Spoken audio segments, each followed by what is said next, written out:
Friends, welcome back to the channel. I am Harsh Jain और आज हम लोग पढ़ने जा रहे हैं हिंदी में औपचारिक पत्र कैसे लिखे जाते हैं, औपचारिक पत्र का प्रारूप क्या होता है। वीडियो को स्टार्ट करने से पहले मैं आप सबसे रिक्वेस्ट करता हूं, वीडियो को प्लीज पूरा जरूर देखें, लाइक करें, शेयर करें, सब्सक्राइब द चैनल। ठीक है, हम स्टार्ट करते हैं औपचारिक पत्र। क्लास 12 हिंदी में, हिंदी कोर में औपचारिक पत्र ही आ रहा है इस बार, इसीलिए मेरा पूरा फोकस औपचारिक पत्र पर रहेगा। उससे पहले हम थोड़ा बहुत पत्र के बारे में जान लेते हैं। पत्र के मुख्यतः हिंदी में भी दो प्रकार होते हैं, औपचारिक, अनौपचारिक। औपचारिक पत्र को हम इंग्लिश में फॉर्मल लेटर्स कहते हैं, अनौपचारिक पत्र को हम इंग्लिश में इनफॉर्मल लेटर्स कहते हैं। औपचारिक पत्र हमारे दफ्तर, व्यवसाय, कोई शिकायत दर्ज करने हेतु, प्रार्थना करने हेतु आदि के लिए लिखे जाते हैं। वहीं अनौपचारिक पत्र हमारे दोस्तों, रिश्तेदारों और घर वालों आदि को लिखे जाते हैं। अब हम ब्रीफ में, संक्षिप्त में औपचारिक पत्र के बारे में जानते हैं। सबसे पहली बात, जो पत्र निजी संबंध में नहीं होता वो औपचारिक पत्र होता है। औपचारिक पत्र में हमें हमेशा तर्क संगत व मुख्य बातें ही लिखनी होती है। औपचारिक पत्र की विशिष्टता होती है उसकी संक्षिप्तता, यानी कम होना। मैं आपको पत्र शुरू करने से पहले ये कुछ शब्दावली है जो हम पत्र में यूज करते हैं, वो आपको बताना चाहता हूं ताकि आपको आगे जाके प्रॉब्लम ना हो। यही शब्दावली जो मैं आपको शब्द बता रहा हूं, ये पत्र के मुख्य अंग होते हैं। जैसा पहले प्रेषक। प्रेषक का मतलब होता है पत्र भेजने वाला, पत्र लिखने वाला। दूसरा प्रेषिती। प्रेषिती, इसको आप प्राप्तकर्ता भी कह सकते हैं, यानी जिसको हम पत्र लिख रहे हैं इसको हम कहते हैं रिसीवर ऑफ द लेटर। ये है सेंडर ऑफ द लेटर। तीसरा संबोधन। संबोधन का मतलब है सैल्यूटेशन। चौथा अभिवादन। अभिवादन का मतलब है ग्रीटिंग्स, जो हम लास्ट में लिखते हैं धन्यवाद या भवदीय। ये कुछ शब्द थे जो मैंने आपको बता दिए, इनको इंग्लिश में क्या कहते हैं प्लीज कंफ्यूज मत होइएगा। प्रेषक का मतलब होता है पत्र लिखने वाला, और प्रेषिती का मतलब होता है इसको पत्र मिल रहा है। अब देख लेते हैं औपचारिक पत्र के मुख्य कितने प्रकार होते हैं। औपचारिक पत्र के मुख्य 5 प्रकार होते हैं। 5 प्रकार होते हैं, हम हर एक प्रकार को देख लेते हैं। पहला प्रकार होता है शिकायती पत्र। हम जब कोई नया सामान खरीदते हैं, अगर उसमें कोई भी दिक्कत हो, हम जो दुकानदार को पत्र लिखेंगे वो शिकायती पत्र होगा। इसे भी हम औपचारिक पत्र की ही गिनती में लेते हैं। और अगर हमें अन्यथा इसके अलावा कोई और जगह कुछ शिकायत करनी है, किसी दफ्तर में, किसी और इंस्टीट्यूशन में, तो वहां पर भी जो हम पत्र यूज करेंगे वो औपचारिक यूज करेंगे। सेकंड होता है प्रार्थना पत्र। प्रार्थना पत्र यानी एप्लीकेशन। हमें किसी भी चीज के लिए अगर एप्लीकेशन देनी है तो हम उसके लिए यूज करते हैं प्रार्थना पत्र। तीसरा होता है व्यवसायिक पत्र या व्यापारिक पत्र। व्यापारिक पत्र, इसे हम वाणिज्यिक पत्र भी कहते हैं, जो हम कमर्शियल पर्पसेस के लिए यूज करते हैं। कमर्शियल यानी बिजनेस में और बिजनेस आदि चीजों में यूज करते हैं। चौथा होता है संपादक, संपादकीय, संपादक के नाम पत्र। संपादक के नाम पत्र, हम संपादक को अभी चल रहे किसी विषय के बारे में अपनी दुख जताते हुए या अपनी संवेदनाएं जताते हुए पत्र लिखते हैं, ताकि वो हमारी भावनाएं आगे लोगों तक अपने अखबार या मैगजीन के माध्यम से पहुंचाए। पांचवा होता है आवेदन पत्र। ये हमने इंग्लिश में पढ़ा है, जॉब एप्लीकेशन लेटर, ये वही आवेदन पत्र है। अब हम सबके प्रारूप देख लेते हैं, किस तरह एक औपचारिक पत्र लिखा जाता है ये देख लेते हैं। औपचारिक पत्र लिखते वक्त क्या बातें ध्यान में रखनी है ये देख लेते हैं। औपचारिक पत्र लिखते वक्त हमेशा ध्यान रखें कि आपको भाषा सरल व तर्क संगत लिखनी है। इधर उधर की बातें नहीं करनी है, बिल्कुल सीधा, बिल्कुल आपकी जो मेन बात है, मेन पॉइंट है, उसको आपको अच्छे से समझाना है। अब हम यहाँ प्रारूप देख लेते हैं। प्रारूप, अगर आप लिखना चाहें तो इसे लिख सकते हैं। इन 5 पत्रों में जहां पर भी प्रारूप में अंतर होगा वो मैं आपको यही बता देता हूं। तो सबसे पहले हम यहाँ लिखते हैं प्रेषक का पता। प्रेषक यानी जो लेटर लिख रहा है, जो पत्र लिख रहा है, उसका पता। 1-2 लाइन में उसका पता लिखेंगे, फिर हम एक लाइन छोड़ेंगे, फिर लिखेंगे दिनांक, पत्र लिखने की तारीख क्या है, उसके बाद फिर हम एक लाइन छोड़ेंगे, फिर लिखेंगे सेवा में। सेवा में लिखकर एक अल्प विराम लगाएंगे। सेवा में के जस्ट नीचे हम लिखेंगे यहाँ पर जिसको पत्र लिखा जा रहा है, यानी प्राप्तकर्ता का पदनाम। प्राप्तकर्ता का पदनाम लिखने के बाद उसके नीचे हम लिखेंगे कार्यालय, संस्था, या हम किसी भी और जगह जहां पर भी हम पत्र लिख रहे हैं, कोई दुकान है उसका नाम, और उसके बाद हम लिखेंगे उसका पता या स्थान।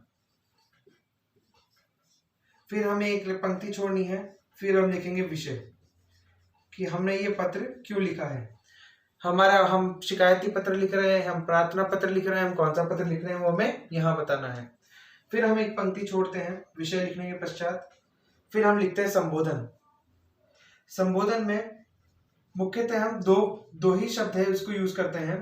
पहला है महोदय, महोदया, या आप यूज करेंगे मान्यवर। महोदय लिखना भी ठीक है, मान्यवर लिखना भी ठीक है, आप इनमें से कुछ भी लिख सकते हैं। तत्पश्चात आप मुख्य विषय का विस्तार करेंगे। इसका मतलब आप बॉडी लिखेंगे लेटर की। यहाँ पर आपको मुख्य विषय का अच्छे से विस्तार करना है। अपनी जो भी दिक्कत, अपनी जो भी तकलीफ है या आपको कोई प्रार्थना करनी है, आप यहाँ बताएंगे। अगर संपादक के नाम पत्र लिख रहे हैं तो आप किस विषय पर लिख रहे हैं वो यहाँ बताएंगे, अच्छे से उसका विस्तार करेंगे। तत्पश्चात आपकी मुख्य विषय का विस्तार होने के बाद एक पंक्ति छोड़ेंगे। पंक्ति छोड़कर हम लिखेंगे, ये इसके आगे से मैं यहां लिख रहा हूं, पंक्ति छोड़कर हम लिखेंगे अभिवादन। अभिवादन में हम पहले लिखेंगे धन्यवाद। तत्पश्चात फिर हम एक लाइन छोड़ेंगे, फिर लिखेंगे भवदीय। फिर हम लिखते हैं प्रेषक का नाम। प्रेषक का नाम ये एक औपचारिक पत्र का प्रारूप है, बहुत आसान है इसको लिखना। अब आपको मैं अंतर बता देता हूं। प्रार्थना पत्र, शिकायती पत्र और संपादक के नाम पत्र, इन तीनों पत्रों का प्रारूप यही रहता है। बस जहां अंतर आता है वो है ये प्राप्तकर्ता का पदनाम, कार्यालय, संस्था, दुकान का नाम, पता, स्थान। अगर आप यह पत्र संपादक को लिख रहे हैं तो आप यहाँ लिखेंगे संपादक महोदय प्राप्तकर्ता में। उसके बाद आप अखबार, मैगजीन या जो भी संस्था है उसका नाम लिखेंगे, पता, स्थान लिखेंगे। विषय में आप लिखेंगे संपादक के नाम पत्र, और जो आपका विषय है उसको संक्षिप्त में यहाँ बताएंगे, और कोई इसमें चेंज या अंतर नहीं है। उसके बाद आता है प्रार्थना पत्र। प्रार्थना पत्र में आप प्राप्तकर्ता के पदनाम की जगह लिखेंगे संस्था प्रधान का पदनाम, उसके बाद संस्था का नाम और पता। ठीक है। विषय में आपको यहाँ लिखना है प्रार्थना पत्र, जैसे कि फीस माफी है तो प्रार्थना पत्र, 3 दिन की अवकाश है तो प्रार्थना पत्र आदि। उसके बाद आता है शिकायती पत्र। शिकायती पत्र में आपको यहाँ पर जिस विभाग, कार्यालय, जिसको भी आप लिख रहे हैं उसके मुख्य अफसर के आप पदनाम लिखेंगे। यहाँ पर मुख्य जो कार्यकारी है वहां पर उसका नाम लिखेंगे, पदनाम लिखेंगे। उसके बाद आप यहाँ पर उसका व्यवसायी का या कोई संस्था का या फिर जिसको आप शिकायती पत्र लिख रहे हैं उसका नाम लिखेंगे। उसके पश्चात आप यहाँ पर पता लिखेंगे। बाकी सब सेम रहेगा। बस याद रखिए बॉडी में आप क्या लिख रहे हैं वो आपको ध्यान रखना है। आप ये संपादक के नाम पत्र लिख रहे हैं तो आपको मुख्य विषय का विस्तार उस प्रकार करना है। अगर आप शिकायती पत्र लिख रहे हैं तो आपको उस प्रकार करना है। अगर आप प्रार्थना पत्र लिख रहे हैं तो उस प्रकार करना है। अब मैं आपको एक व्यावसायिक पत्र में अंतर बता देता हूँ कि व्यावसायिक पत्र में कहाँ कहाँ अंतर आता है। यहाँ देखिए, अब ये एक व्यापारिक पत्र का प्रारूप है। इसे कैसे लिखा जाता है ध्यान से समझिएगा। सबसे पहले हम ऊपर ही ऊपर लिखते हैं शीर्षक। शीर्षक में आता है भेजने वाले का नाम, भेजने वाले का पता। तत्पश्चात हम लिखते हैं डाक का पता, उसके बाद टेलीफोन नंबर या ईमेल। ये पूरा था प्रेषक का। उसके बाद हम एक पंक्ति छोड़ेंगे, फिर हम लिखेंगे पत्रांक या संदर्भ संख्या यानी रेफरेंस नंबर। अगर पहले भी कोई पत्र लिखा जा चुका है तो उसका रेफरेंस नंबर यहाँ डालेंगे, या कौन से नंबर का पत्र है वो यहाँ पर लिखा जाएगा। फिर एक लाइन छोड़ेंगे, फिर हम लिखेंगे प्रेषित का नाम व पता, यानी जिसको पत्र मिल रहा है उसका नाम व पता। फिर एक पंक्ति छोड़ते हैं, फिर हम लिखते हैं विषय, किस विषय पर हम पत्र लिख रहे हैं। फिर एक पंक्ति छोड़ेंगे, उसके बाद हम लिखेंगे संबोधन। संबोधन में हमें लिखना है महोदय या मान्यवर। उसके बाद फिर हम पत्र का प्रारंभिक शुरू करेंगे। प्रारंभिक भाग में हमें संक्षिप्त में जानकारी देनी है। तत्पश्चात वर्णित भाग आता है। वर्णित भाग में हमें हमारा जो विषय है उसको अच्छे से समझाना है। आखिरी आता है अंतिम भाग, इसमें हमें हमारे पत्र को कंक्लूड करना है, इसमें उसका शॉर्ट में बताना है। तत्पश्चात हम लिखेंगे अभिवादन। अभिवादन में हम लिखेंगे धन्यवाद, भवदीय। अगर कोई सामने हम किसी बड़े अफसर को पत्र लिख रहे हैं तो उसके लिए हम आदर सूचक शब्द का इस्तेमाल करेंगे। वैसे ही व्यावसायिक पत्र है तो हम यहाँ पर जनरली लिखते हैं आपके लिए मंगल कामनाएं, इस तरह से कोई आदर सूचक शब्द लिखेंगे। तत्पश्चात हम हमारा हस्ताक्षर करेंगे, हमारा पद लिखेंगे, हमारा क्या पद है।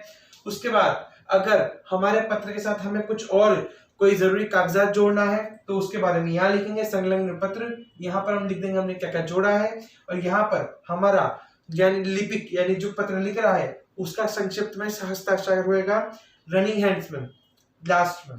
ये था एक व्यापारिक पत्र का प्रारूप। देख लीजिए, यह थोड़ा डिफरेंट है प्रार्थना पत्र, शिकायती पत्र या फिर संपादक के नाम पत्र से। एक बार आप देख लीजिए, इसे अगर आपको लिखना है तो लिख लीजिए।